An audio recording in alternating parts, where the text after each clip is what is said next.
Ok, señor. Entonces, si está bien con ustedes, voy a leer mi columna y seguimos conversando. Se llama Interrogatorio Regalado. La Fiscalía de Francisco Barbosa volverá a intentar la semana entrante precluir el proceso contra el expresidente Álvaro Uribe. La audiencia está citada para el 10 de octubre. El risible fiscal defensor Gabriel Ramón Jaimes, derrotado y regañado por una juez ejemplar, fue reemplazado por otro llamado Javier Fernando Cárdenas, que está siguiendo su mal ejemplo. La fiscalía se convirtió en auxiliar de la defensa del expresidente imputado por los delitos de soborno de testigos y fraude procesal. Para la difícil tarea de desconocer las evidencias que obran en el caso, el fiscal Cárdenas se ha hecho acompañar de un fiscal auxiliar llamado Durley González Uceda. El fiscal González tiene dos características comunes con Gabriel Ramón Jaimes. Es santanderiano y trabajó en la Procuraduría de Alejandro Ordóñez. Jaimes pidió la preclusión sin siquiera haber interrogado al señor expresidente Uribe sobre las numerosas pruebas que pesan en su contra. En el mejor ánimo de guardar las apariencias, los nuevos fiscales llamaron al exmandatario a un interrogatorio que efectuó el fiscal Durley González Uceda. Fue un continuo lanzamiento de bolas suaves para que las bateara el imputado.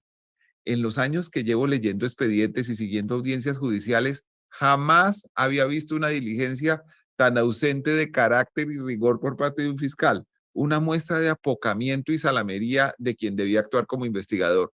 En las 3 horas largas que duró la diligencia, no hubo una sola contrapregunta. Uribe se explayó teatralmente, narró anécdotas, torció circunstancias y al final de cada intervención se encontró con un sumiso "gracias, doctor" por parte del fiscal González. El fiscal perdió cada oportunidad de contrastar las afirmaciones de Uribe con las pruebas. Por ejemplo, el expresidente dijo que era una infamia que señalaran que casi todos los testigos a su favor tienen relación con la oficina de Envigado. La fiscalía contestó, "gracias, doctor", y no preguntó en cambio por la evidente relación de los testigos de la defensa con miembros de ese grupo delincuencial. El odontólogo Juan Manuel Aguilar es hermano de alias Rogelio, que fue máximo cabecilla de la organización criminal. Juan Carlos El Tuzo Sierra figura en varios documentos judiciales como integrante de esa banda. La fiscal Hilda Janet Niño fue condenada por recibir sobornos de Miguel Ángel Mejía Munera, señalado enlace de la oficina. Y Ángela López, la abogada que escribió cartas atribuidas a reclusos de Cómbita a favor de Álvaro Uribe, es la apoderada de alias Cesarín, el nuevo jefe de la agrupación mafiosa. Todos esos vínculos fueron registrados en una de estas columnas y están en el expediente. El hombre que aseguraba que no renunciaría al Senado para escapar de la jurisdicción de la Corte Suprema, o sea, Uribe, le habló al fiscal de su gran amor por la verdad.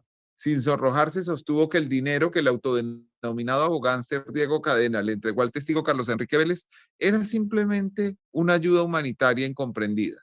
El fiscal no le preguntó por las declaraciones del propio Vélez sobre esos pagos, ni las de su hermana mayor y en la práctica madre María Elena Vélez, quien asegura que los pagos que recibieron de la oficina de Cadena fueron varios y por cuantías considerables. La propia señora Vélez se preguntó con asombro por qué el abogado era el que le pagaba al preso y no al revés. Una pregunta que no le pasó por la cabeza al funcionario que adelantó la diligencia. El papel del fiscal interrogador resultó tan cómodo para Uribe que su abogado Jaime Granados se limitó a sentir con la cabeza durante la mayor parte de la diligencia. Su primera intervención se produjo cuando ya habían pasado 2 horas y 16 minutos y se orientó a buscar que las interceptaciones ordenadas por la Corte Suprema se declaren ilegales. Aquí hay una extraña paradoja. Uribe y sus abogados sostienen que las llamadas no prueban nada, pero quieren a toda costa que no sean tenidas en cuenta.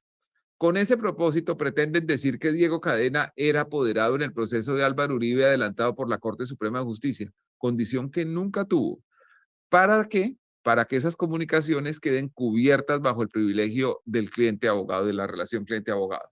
El problema es que el único poder firmado es de abril de 2018 y la mayoría de las llamadas que prueban los presuntos delitos son anteriores. En el llamado interrogatorio, Uribe admite que las acciones cuestionadas son anteriores al poder. Ellos pretenden darle a ese poder una vigencia retroactiva o decir que no sirve para nada, sino que se impone una supuesta relación verbal que pone a salvo tanto a Uribe como a Cadena de las investigaciones. La hipótesis es absurda porque los abogados no tienen permiso para delinquir. De lo contrario, a cualquier organización criminal le bastaría con poner un abogado en las conversaciones para que no pudiera renunciar a interceptaciones en procesos contra ellos. En la primera preclusión fallida, la Fiscalía aceptó la legalidad de las pruebas. Sin embargo, el fiscal interrogador parece interesado en ayudar a desvirtuarlas ahora. Les voy a describir un momento de estos y después lo vemos, pero se los describo antes. Uno de los momentos más cómicos de la diligencia se presenta cuando el fiscal investigador le regala a Uribe la conveniente pregunta de enumerar sus abogados. El expresidente los menciona a todos, pero imagínense la angustia. Olvida justamente a Diego Cadena. Granados intenta recordárselo, soplarle, primero con un sutil gesto de la mano que se va volviendo nervioso. Como Uribe no ve, el fiscal interrogador le dice, doctor Uribe, para que atienda al apoderado. Siguen unos segundos de mímica dignos de Marcel Marceau, hasta que Granados se rinde y dice entre dientes, ¿qué papel cumplió Diego Cadena? Y Uribe responde, el de investigador. Miren este video, por favor.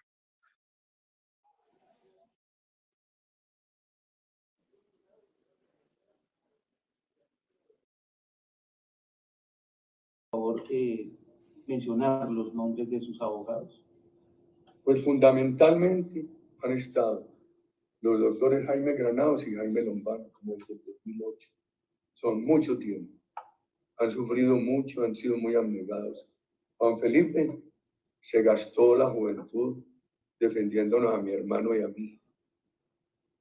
Hay casos que tiene el doctor Abelardo del Espiegue, casos que tiene el David Espinosa. Y en tema internacional hemos trabajado mucho con otro joven muy capaz, que es el doctor Víctor Mosquera. Miren esto.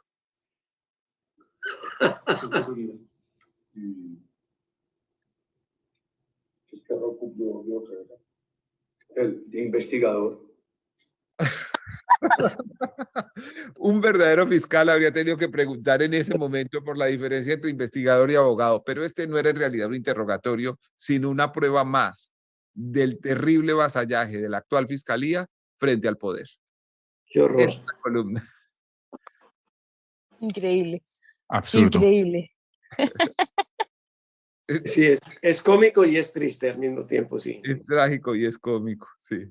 Y en otra circunstancia, el fiscal le pegaría un regaño al abogado por sugerir así la respuesta. No, pues claro. Es un descaro. Bueno, sigamos con las preguntas, don Diego. 12:56, quedan 4 minutos, no va a alcanzar a entrar todo el mundo, pero Santiago estaba haciendo fila hace rato. Doctor Santiago Loyen Los Danieles.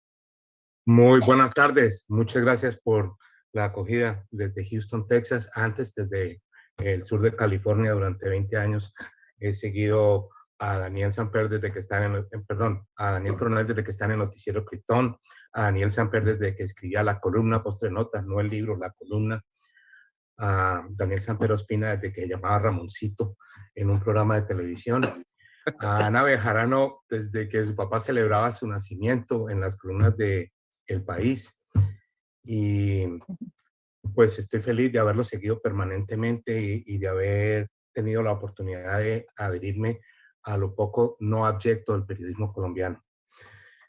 Quería hacer, antes de la pregunta, una pequeña anotación para algo que dijo Jesús, quien habló acerca de la galantería. Como un hombre ya muy adulto en deconstrucción, yo he llegado a la conclusión de que el respeto toma el lugar de la galantería, que cuando hay respeto es innecesaria la galantería. La galantería se debe dejar solamente para casos de pues, lo que llamamos cortejar a una persona, y ese cortejar tiene unos límites claros y debe estar circunscrito a situaciones específicas.